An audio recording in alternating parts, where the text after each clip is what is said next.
Jean-Baptiste. La R2P, en principe, est un projet.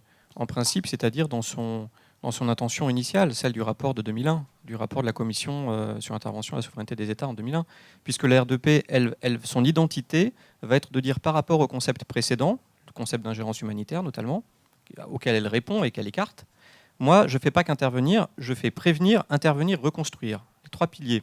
Elle insiste sur les 3. Donc reconstruire fait partie de la R2P. Donc, si jamais ça ne s'est pas fait en Libye, ce n'est pas à cause de la R2P. C'est un problème de volonté politique. C'est malheureux, et on en voit les conséquences aujourd'hui. Mais je ne pense pas que ce soit la faute du concept. Je crois que c'est la faute des États. Juste un commentaire là-dessus. On prend le cas de la République centrafricaine où là, on a un peu toute la panoplie. Puis, c'est pas le gouvernement qui est embarrassant puisqu'il est quand même assez inexistant. Les déploiements sont faits, les mandats sont là. On se rend bien compte qu'on bute sur quoi? On bute sur la fabrication d'un espace de consensus et de transaction politique nationale. Et on se rend compte que quel est le rôle et finalement la stratégie de tous ces groupes, qu'il s'agisse des Séléka, des Anti-Balaka, c'est quoi? C'est de présenter le moins possible de responsables. Donc on est dans une forme de dilution des responsables parce que quelque part le responsable sera toujours coupable. Donc on encourage une forme de fragmentation, d'attentisme parce que il y a cette surresponsabilisation qui en même temps va limite finalement le projet politique à la lutte contre l'impunité. Or, si on lutte contre l'impunité en RCM, il ne reste plus personne.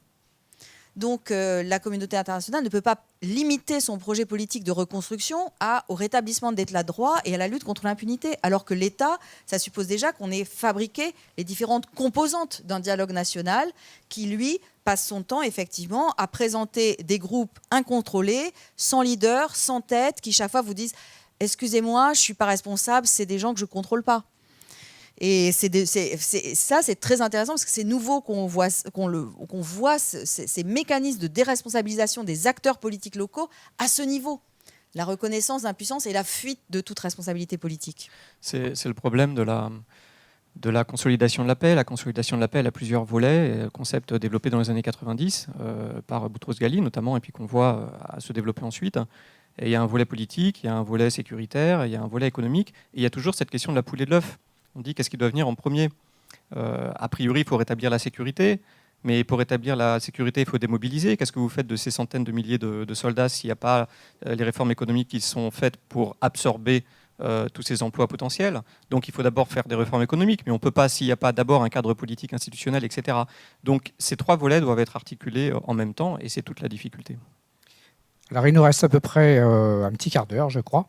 J'aimerais vous poser à tous les 3 en fait, une question prospective. C'est-à-dire, on a bien vu depuis maintenant plus de 2 heures les limites effectivement de ces dialogues. On a vu comment il était confronté à des tas d'impératifs.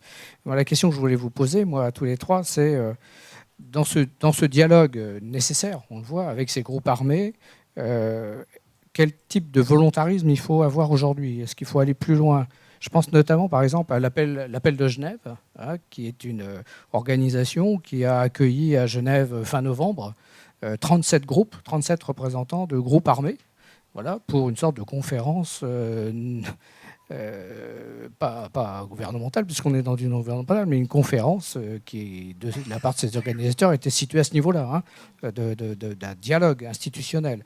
Qu'est-ce qu'il faut faire à votre avis? C'est-à-dire comment aujourd'hui encourager des dialogues, trouver des portes pour dialoguer avec ces groupes, de façon à enrichir, c'est le propos de notre table ronde d'aujourd'hui, à enrichir l'utopie humanitaire et la pratique humanitaire qui en découle. Françoise, peut-être non? Oui. On va commencer par vous, Jean-Baptiste. Juste sur l'appel de Genève, j'ai eu la chance de rencontrer sa présidente en septembre. Elle m'a expliqué, en Italie, elle m'a expliqué un petit peu ce qu'elle faisait et j'ai été vivement impressionné. C'est très intéressant ce qu'ils font. C'est une organisation qui existe depuis 14 ans, qui a à l'heure actuelle 60 projets dans 20 pays et qui vise, son objectif, c'est de convaincre les groupes armés non étatiques, les GAN, de respecter le DIH. Et pour ça, ils ont une approche très intéressante qui ne cherche pas, elle me l'a expliqué, à imposer le DIH de l'extérieur, ou en tout cas à faire en sorte que le GAN ait l'impression que le DIH, c'est une norme extérieure, c'est important de montrer, en s'appuyant aussi sur les coutumes, sur les traditions locales, etc., que c'est en réalité des normes qui sont déjà sur place dans des formes de codes d'honneur qu'ils peuvent avoir entre eux, ou de traditions locales, orales, etc.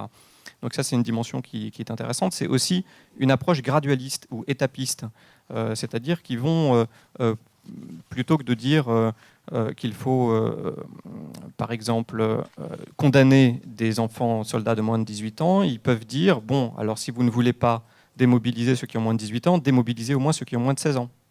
Approche gradualiste qui peut faire hurler l'UNICEF, par exemple. Et elle assume complètement cette approche conséquentialiste, en disant les conséquences seront meilleures pour une partie de la population. Ça, c'est intéressant. Aussi, la question du minage, déminage. Un exemple qu'elle donnait, ça se passait en Birmanie. Un groupe armé avait utilisé des mines qui étaient faites d'engrais et de bambou. Autrement dit, des mines qui n'étaient pas détectables avec un détecteur de métaux. Or, c'est une des obligations de pouvoir les détecter, puisque de pouvoir les identifier et déterrer, et identifier les champs de mines. Et donc, ils n'ont pas convaincu le groupe armé de ne plus le faire, puisqu'à ce moment-là, vous lui enlevez un avantage stratégique dans son combat. Mais ils les ont convaincus de mettre une petite capsule de canettes de soda à chaque fois dans les mines en question pour qu'on puisse les identifier au détecteur de métaux. Petite victoire qui est aussi révélatrice d'une attitude qui peut être condamnée par d'autres, parce que là, on va dire, mais ce que vous êtes en train de contribuer non pas au déminage, mais au minage. Et c'est pour ça que c'est un comportement qui parfois peut gêner les États ou certains États. En tout cas, c'est quelque chose que les États ne peuvent pas faire, et c'est la raison pour laquelle l'appel de Genève est là. Et je trouve qu'ils font un travail formidable. J'ai amené d'ailleurs, si ça vous intéresse, un petit, où est-ce que c'est, un petit dépliant qu'elle m'avait donné, qui est un exemple qu'elle distribue en Syrie à l'heure actuelle, pour expliquer le DIH aux groupes armés non étatiques, avec des petits dessins pour expliquer ce qu'il faut faire et ce qu'il ne faut pas faire. Ça, c'est pas mal, c'est en arabe. Je vous le fais passer, vous me le rendez à la fin, s'il vous plaît. Alors, nous avions reçu la présidente, évidemment, de l'appel de Genève dans un précédent 5 à 7 du CICR.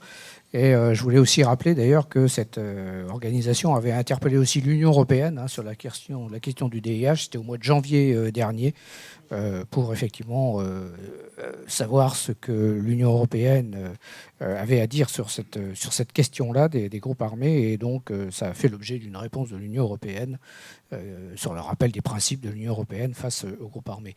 Mais je reviens à ma question aussi, qui était un peu de se mettre dans une perspective, de se mettre voilà, du point de vue d'un État, par exemple, puisque vous êtes au titre du MAE ici. Comment un État, déjà aujourd'hui, envisage de dialoguer au présent et dans le futur avec ces groupes armés ? Déjà, je pense qu'il faut distinguer ce que dialogue veut dire. On n'a pas fait, on a défini au début ce qu'était un groupe armé non étatique, on a tenté de définir le terrorisme, on n'a pas défini le dialogue. Il y a différents niveaux de dialogue. Il y a toute une gradation pour un État, par rapport par exemple au CICR. Un État a en réalité beaucoup plus de manières de dialoguer ou de négocier avec un groupe. Entre une négociation au plus haut niveau et les contacts informels, clandestins qu'on peut avoir avec les services de renseignement, il y a une échelle graduée qui a presque une infinité de barreaux. Donc il y a toute cette palette qui peut être utilisée. Ensuite, il s'agit de savoir dialoguer sur quoi ? Dialoguer pour quoi faire ? Comme je dis en introduction, il y a un tabou pour les États qui sont sur la liste d'Al-Qaïda, la liste 1267, de la résolution du 67 de 99, les 70 entités, groupes terroristes, considérés comme terroristes et donc sous sanction par le Conseil de sécurité. Ceux-là, en principe, on ne peut pas négocier avec eux. Mais de quel genre de négociation il s'agit ? S'il s'agit de mettre en œuvre les résolutions du Conseil de sécurité sur l'assistance humanitaire en Syrie, par exemple, on peut le faire. Autrement dit, il est théoriquement possible pour un État de négocier avec Daesh s'il s'agit de négocier les conditions d'accès humanitaire.